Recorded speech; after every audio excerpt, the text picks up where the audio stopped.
So we're going to stick to the specifics. And again, thank you for your patience, for waiting on us here.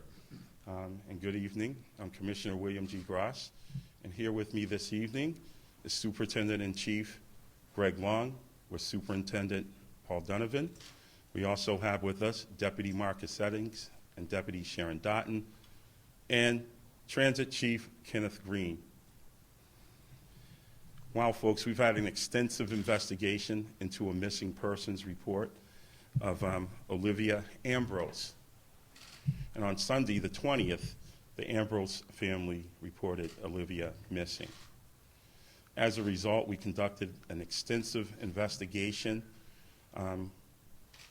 which really began on January 19th as Miss Ambrose left the Hennessy Bar at around 11:04 p.m. She was accompanied by a male that was later identified and eliminated as a suspect. Through various camera systems in and around Congress Street, we were able to ascertain that the victim was seen walking on Congress Street, where she was later engaged by two males. One of those males was identified, as Victor Pena, 38 years old, residing at 49 Walford Way in Charlestown. Twice, Pena was observed engaging Miss Ambrose on Congress Street, to the point where at certain points he was physically guiding and holding on to her. And at some point they entered public transportation, where they were eventually picked up on camera at Bunker Hill Community College. Again, video surveillance with the transit police and their surveillance system. They were then seen near Bunker Hill Mall on camera, and then near Green Street, and then seen headed towards Bunker Hill Housing Development. This is the point, folks, where we were getting information and gleaning information from not only the transit police, but the housing police and BPD, working in an extensive collaboration in search for Miss Ambrose. Throughout the night, fields were searched, the grounds of high schools, the buildings, even dumpsters. And again, what a collaborative effort between the Boston Police. Not only did Transit Chief Green lend his services, so did Superintendent Sullivan of the Transit Police, as well as Lieutenant Detective Gillespie. Again, throughout the day, the BPD, transit, housing, and I'd be remiss if I didn't thank the general public and the private sector too, that were constantly sending us information, which we were vetting in the furtherance of the investigation. Eventually, the investigation led us to 49 Walford Way, where Boston Police Department, with various units of the Boston Police, located the victim alive in the suspect Pena's apartment. The officers made entry and apprehended the suspect, and we were able to transport the victim to a local area hospital where she's under evaluation. At this point, we've contacted District Attorney Rachel Rollins, notified her of the specific facts of the case, and the suspect is now being charged with kidnapping.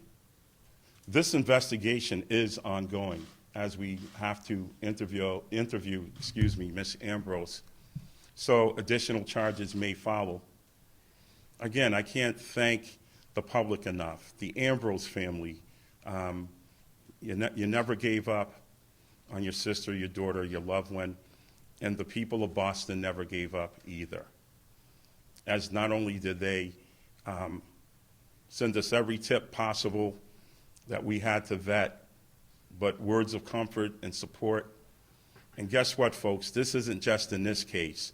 When we have missing persons in and throughout this city, we have great we usually have a great amount of cooperation no matter what neighborhood. But today is a good day. Ms. Ambrose was found alive. And again, it's an active investigation. And guess what? I would be remiss if I didn't thank the media as well. From last night throughout today, the media, thank you for helping the BPD, and thank you for helping the Ambrose family, because you worked collaboratively with us until this investigation led to us finding, again, Ms. Ambrose in the suspect's apartment. Do we have questions? Commissioner, how was Ms. Ambrose being held in that apartment? Excuse me? How was Ms. Ambrose being held in that apartment? How was she found? Well, when we made entry into that apartment, she was observed standing inside of the apartment near the suspect. We eventually separated them, and the suspect was eventually apprehended. Was Pena ever in Hennessy's? Is that where was there a first contact made, or did they just have a chance meeting on the street? Well, that's what we're investigating. We're going to have to go back and glean from that video footage and also interview people in Hennessy's. Again, we picked them up on video surveillance. We picked her up at Congress Street, near North Street, State Street, rather.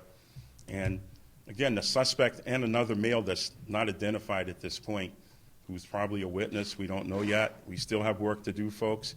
But that suspect was twice seen engaging Ms. Ambrose and guiding her, actually clutching her, guiding her along until eventually they went into public transportation. So it was the other unidentified suspect who was forcing her, or was Mr. Pena doing that as well? That was Mr. Pena only that had his arms around the victim and guiding her along Congress Street. It's clear to you she was forced then?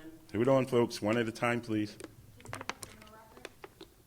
We're ascertaining that.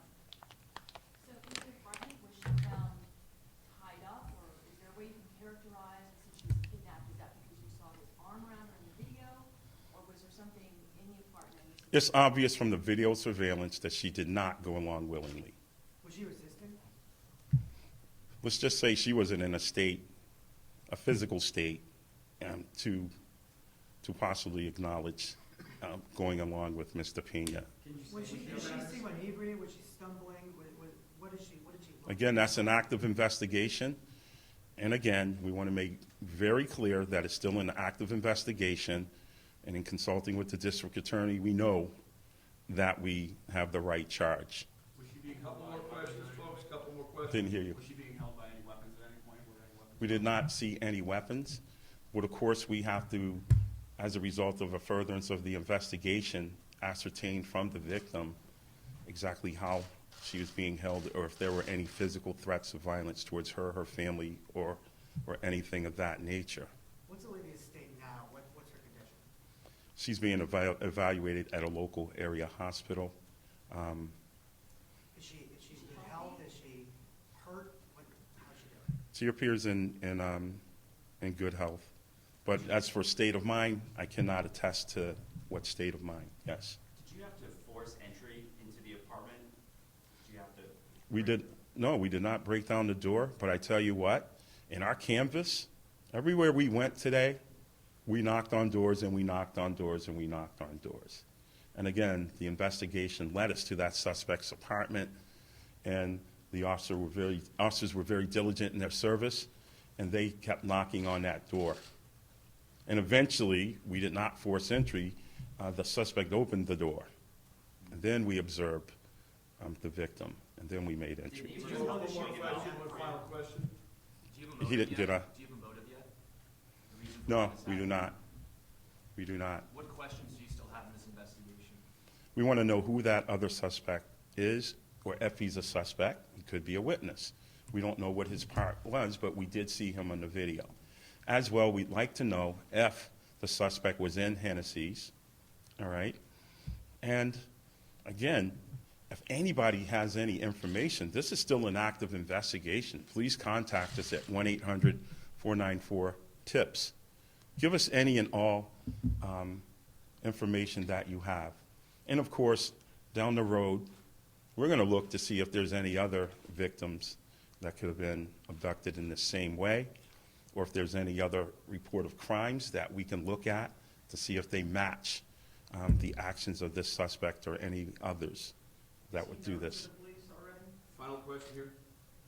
We haven't ascertained that yet.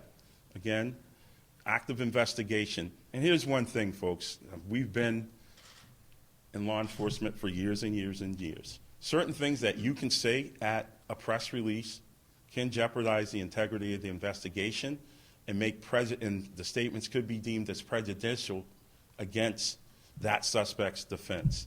So I'm not trying to be evasive, but I am trying to protect the integrity of this investigation. Again, thank you, everyone,